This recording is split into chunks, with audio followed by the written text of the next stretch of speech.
Bonjour tout le monde, c'est Lightech. Aujourd'hui on se retrouve pour une nouvelle vidéo. J'espère que vous allez bien. Aujourd'hui on va tester et je vais vous donner mon avis sur le Umi Hammer. Voilà, donc on va un peu passer sur les caractéristiques techniques du téléphone. Donc un écran de 5 pouces, un HD IPS, donc un peu presque tout ce qu'il y a sur tous les téléphones maintenant. Une batterie de 2250 mAh, ce qui est vraiment nul. Elle tient 4 heures la batterie. Une caméra de 13 mégapixels et une caméra frontale de 3,2 mégapixels. Ensuite, il y a 16 Go sur le téléphone, mais vous pouvez extendre, je ne sais pas si ça se dit, jusqu'à 32 cette mémoire et 2 Go de mémoire vive, ce qui est plutôt correct pour un téléphone de ce prix qui est 170 € sur Amazon. Je l'ai trouvé à 170 €, donc ça reste plutôt correct pour ces spécifications, ces caractéristiques techniques de ce téléphone, sachant que bon, elles sont pas non plus ouf hein.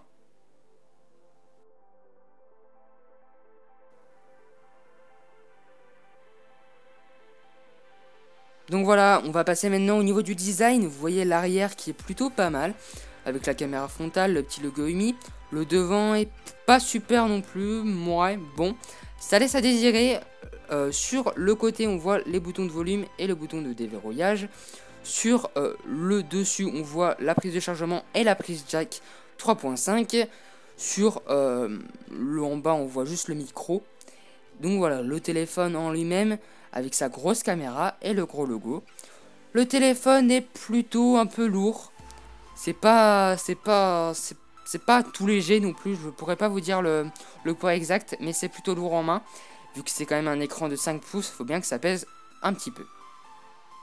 Donc en haut, donc on a la prise jack 3.5 et la prise de chargement. Petit souci du détail, je l'ai déjà dit dans la vidéo de déballage, mais le chargeur est en métal, c'est bien fait. Petit souci du détail de Umi, on apprécie. Ouais, donc avec le petit logo Umi et le petit logo Hammer en bas, donc c'est le nom du téléphone, Umi Hammer. Voilà. Il tient vraiment bien en main. Ce que je peux vous dire, c'est que il est plutôt pas mal. Ce qui me dérange un peu, c'est quand on met le truc bleu, on va revenir sur ça après. Voilà, il tient plutôt bien en main. Il est un peu ovale derrière, c'est ça qui est bien. Après, si vous voulez le poser sur un truc plat, c'est vrai qu'il serait un peu bancal et c'est ce que je trouve plus ou moins dommage sur ce téléphone. Il y a la double flash qui est pas vraiment une double flash, elle éclaire pas super bien. Voilà, on enlève la batterie. Regardez, donc ici on voit la nano SIM que j'ai rentrée. Pour moi c'est une Bouygues Télécom. On peut mettre une SIM, une nano SIM et une carte SD. Voilà, donc la batterie qui est fine et qui ne tient pas. Voilà, donc on va allumer le téléphone. Android normal. Et regardez, en fait, j'ai fait charger le téléphone la nuit et mon chat jouait un peu avec le fil. Le téléphone est tombé par terre et s'est cassé juste au niveau du haut-parleur. Et l'écran, en fait, ne marche plus, vous allez voir. Donc voilà. Vous allez voir, je vais essayer de le déverrouiller. En fait, le téléphone ne marche plus. Alors maintenant, on rentre plus dans la vie. Donc ce téléphone est tombé qu'une seule fois, il est déjà cassé. Ce qui est vraiment dégueulasse. Bon, ok pour le prix, mais quand même mon iPod qui est un peu le même prix est tombé une dizaine de fois. L'écran était peut-être cassé en 1000 morceaux pour ceux qui l'ont déjà vu. Pourtant le téléphone, l'iPod en tout cas, marchait encore. Je faisais waouh, et là je pensais vraiment pas que ça allait casser du premier coup, et si, en fait ça l'a cassé du premier coup.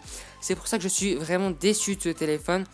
Je ne vous conseille vraiment pas de l'acheter si vous le trouvez encore, parce que les usines ne fabriquent plus ce téléphone. Pourquoi, je ne sais pas. Je n'aurai pas la réponse à cette question.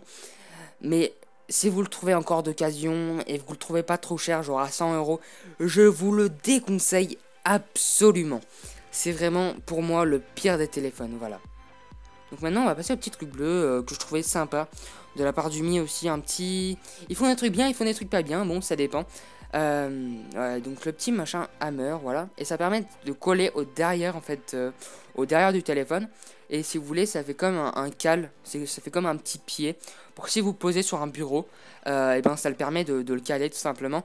C'est génial parce que bah, on peut regarder des petites vidéos, ou si vous avez un PC, vous jouez au PC puis vous voulez recevoir une notification puis ne pas prendre le téléphone dans la main pour voir.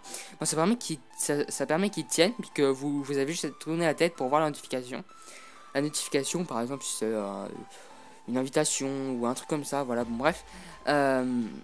Ou Facebook qui vous intervient, Twitter, bon, des trucs comme ça.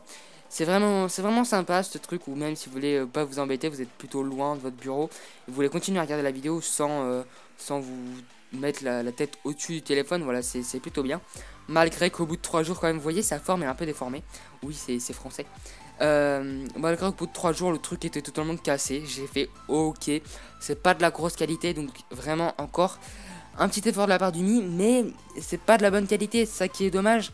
Vraiment, je suis déçu par ce Umi Hammer. Donc voilà, ça fait... Et en plus, quand on prend ce téléphone avec ce petit truc bleu qui permet de caler votre téléphone, quand vous prenez le téléphone, c'est un peu pourri derrière.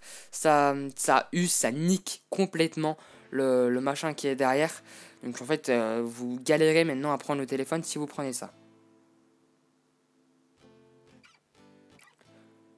Voilà, donc on va reprendre un peu les caractéristiques techniques et je vais voir les éléments où ils sont.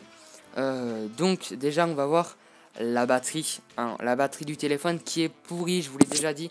Excusez-moi, je vous l'ai déjà dit, mais elle tient 4 heures. 4 heures, c'est rien pour un téléphone. Ma PS Vita tient au moins 5-6 heures, c'est énorme 5-6 heures. 4 heures, c'est rien. Je vous promets, regardez la finesse de la batterie. Et franchement, encore, ça aurait été une batterie de bonne qualité.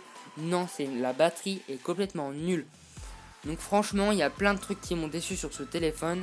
Que ce soit l'écran, la batterie, l'appareil photo. Plein de trucs m'ont déçu sur ce téléphone pour un prix aussi élevé. Et surtout que, bon, les gens qui travaillent chez Umi peuvent vous répondre genre, oh, envoyez-moi des photos pour voir ce que c'est. Mais après, ils ne vous répondent plus. Bon, voilà, on a testé ça. Et ils ne nous répondent plus, donc on n'aura aucun moyen de remboursement du Umi Hammer qui était cassé au bout de 7 jours. Je l'ai reçu samedi, il était cassé samedi. En un jour, enfin en 7 jours, c'est vraiment, en une semaine, c'est vraiment pas assez. Moi, l'iPod, je l'ai depuis 6 mois. Je l'avais cassé au bout de 3 mois. L'iPod, il a continué pendant 3 mois quand même. C'est énorme. Et il y a des bouts de verre qui s'enlevaient de l'écran, hein, quand même, de la vitre. Donc franchement, pour moi, c'est pas une qualité énorme. Bref, je vous fais voir la batterie là, donc je voulais quand même un petit peu en parler. 2250 ampères, milliampères, excusez-moi, c'est vraiment pas suffisant pour moi. Si vous regardez des vidéos sur YouTube, ça va vous pomper la batterie. Si vous êtes en 4G et vous regardez des vidéos sur YouTube, ça va vous pomper la batterie en à peine 1h30. Je vous explique même pas. C'est juste horrible. Ce qui est bien, la seule chose qui est bien, les deux seules choses qui est bien sur ce téléphone, c'est que il y a un écran de 5 pouces qui est plutôt bien, qui est plutôt IPS, HD, IPS, c'est plutôt bien. Et le slot de SIM, donc là il y a la SIM et la nano SIM. Donc pour moi c'est non, ce téléphone est totalement une pourriture. Je vous dis bye bye tout le monde, c'était LightTech, salut.